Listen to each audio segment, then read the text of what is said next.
আপা আপা আপনার টাকা পড়ছে। আরে হ্যাঁ, এটা তো আমারই টাকা। এই ফকির, তুই এনে কি করিস? আপা আমি দুইটা ভিক্ষার জন্য আইছি, আমার দুইটা খাইতে দেন না। চুরির মতলব? বের হ আমার বাসা থেকে।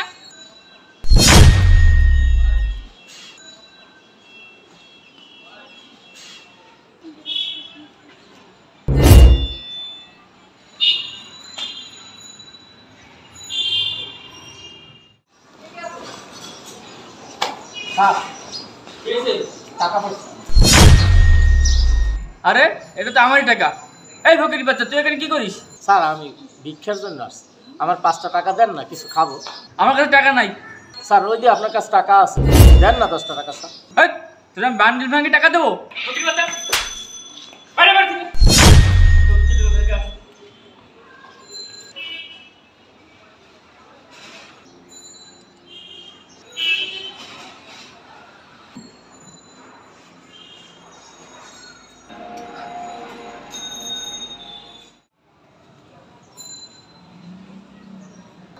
আপা আপনার টাকা পড়ছে।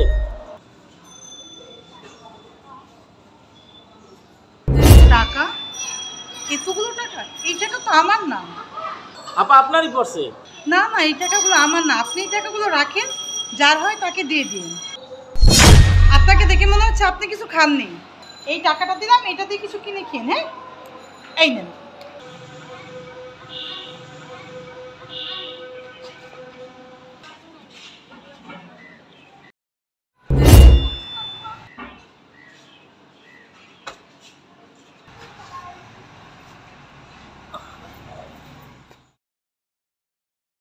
আসসালামু আলাইকুম। ওয়ালাইকুম সালাম। আপনারা কারা? আমরা ব্যাংক থেকে আসছি। ব্যাংক থেকে আসছেন মানে? আচ্ছা যাই হোক, বসেন। আচ্ছা ঠিক আছে, আপনারা এখানে বসেন।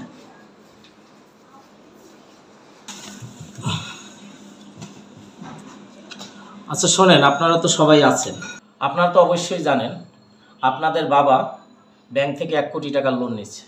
উনি 50 লাখ টাকা পরিশোধ করছে, আরও 50 লাখ টাকা ডিউ আছে। এখন আপনারা তার ওয়ারিশ, আপনাদের এই টাকাটা পরিশোধ করতে হবে। কি বলেন? না না, আমরা ব্যাংকে লোন পরিশোধ করতে পারবো না। তাছাড়া আমরা কি গ্যারান্টার যে আমরা লোন পরিশোধ করব? যে লোন নিয়েছে সে তো মারা গেছে, আমরা লোন পরিশোধ করতে পারবো না। দেখেন, আপনি তো তার ছেলে, আপনার তো কর্তব্য এবং দায়িত্ব বাবার ঋণ পরিশোধ করা। আপনি তো এই কথা বলতে পারেন না। না, আমি তো টাকা পরিশোধ দিতে পারবো না। আমি ওই টাকা ঋণ শোধ করতে পারবো না। আমি টাকা কোথায় পাবো? এটা কি বলতেছেন? আপনিও তো তার মেয়ে, তার সয় সম্পত্তির ওয়ারিশ, কেন তার দেনা পরিশোধ করবেন না? কেন, বাবাকে সয় সম্পত্তি মর্গেজ দিয়ে গেছে?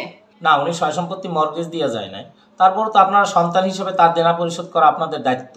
এই ঋণ পরিশোধের দায়িত্ব আমি পালন করতে পারবো না। আমার পক্ষে এগুলো সম্ভব না। আচ্ছা আপনি তো ওনার বড় মেয়ে, আপনারা কি করতে চাচ্ছেন? স্যার, আপনি তো সবই শুনলেন। আমার ভাই বোন কেউ ঋণের টাকা পরিশোধ করতে চাচ্ছে না।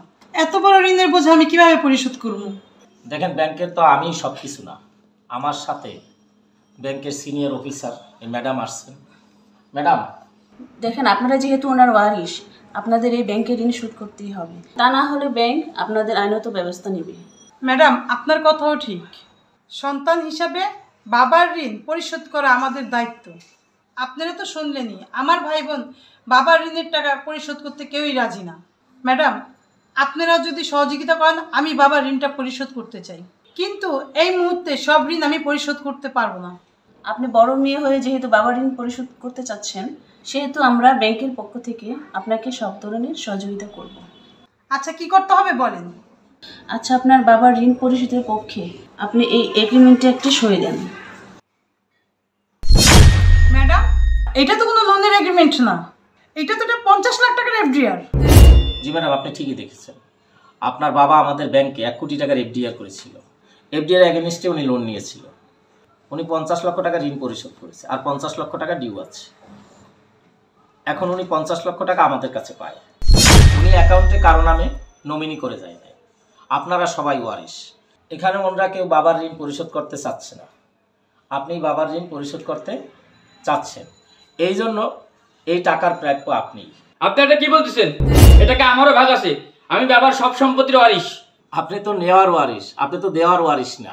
এটা কিন্তু বেআইনি, আপনারা এই কাজটা ঠিক করেন নাই। আমিও তো পাবো। আমিও তো বাবার সন্তান।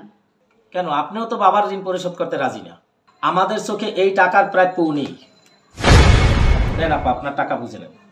স্যার, ওরাও তো বাবার ওয়ারিশ, এই টাকার ভাগ তো ওরাও পায়। দেখেন, এই সিদ্ধান্ত আমরা বুঝে শুনেই নিয়েছি। এছাড়া আপনাদের বাসার গেটের সামনে ওনাকে ফকির সাজিয়ে আপনাদের পরীক্ষা নিয়েছিলাম। বান্ডিল ভাঙে টাকা দেবো? এই ফকির, তুই এনে কি করিস? আপা, আমি দুইটা ভিক্ষার জন্য আইছি।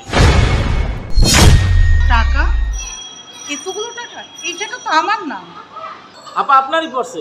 বড় আপু, আমার ভুল হয়ে গেছে, তুমি আমাকে ঠকাইও না। আপু, আমাদের ভুল হয়ে গেছে, তুমি আমাদের ঠকাইও না। আচ্ছা, তোরা একটু শান্ত হ, আমি বিষয়টা দেখতাছি।